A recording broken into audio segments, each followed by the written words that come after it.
the magnitude of the work of destruction.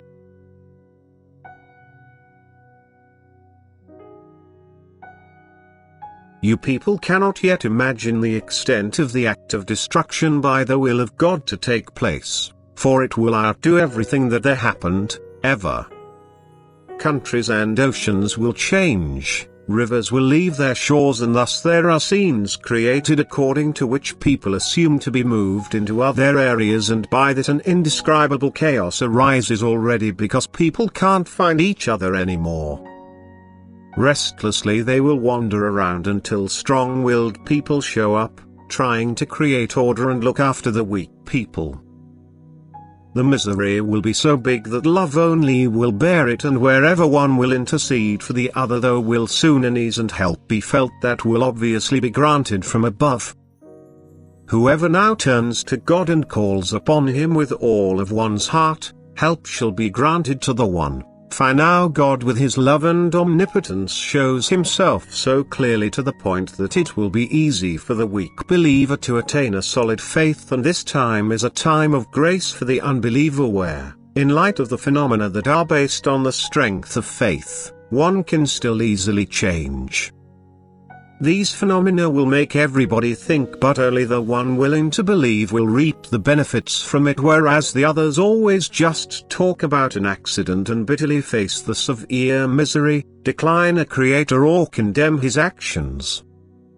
The size of the disaster cannot bring them to their senses. They tried to find a natural explanation for everything, and spiritual connections they reject altogether.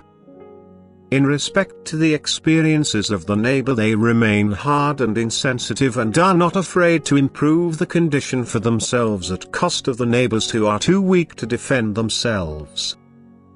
Distress will be everywhere where God has spoken, and He will speak wherever there is a most severe spiritual need, so that the survivors will receive a warning signal for the purpose of utilizing the time until the end, and also that people of the countries not concerned come to their senses in view of the catastrophe that is too enormous to be left without attention.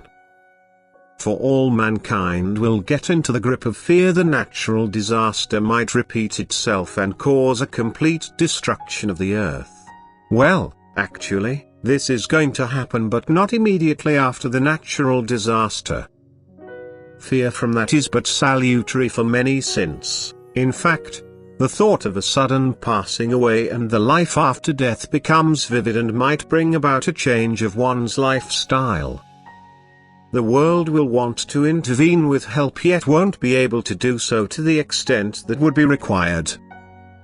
Nevertheless, every one person willing to love and to help will be blessed by God, because the great misery comes upon people for the purpose of softening their hearts and to do justice to their proper task, to act in love on earth for the sake of gaining maturity of one's soul. As long as people just seek supply for themselves, they remain in self-love and don't get ahead spiritually. The need of their neighbors, however, can let their actions in love become active, and that's when they fulfill the will of God and their earthly duty as well. And then the most severe need is a blessing, and it fulfills its purpose. Amen.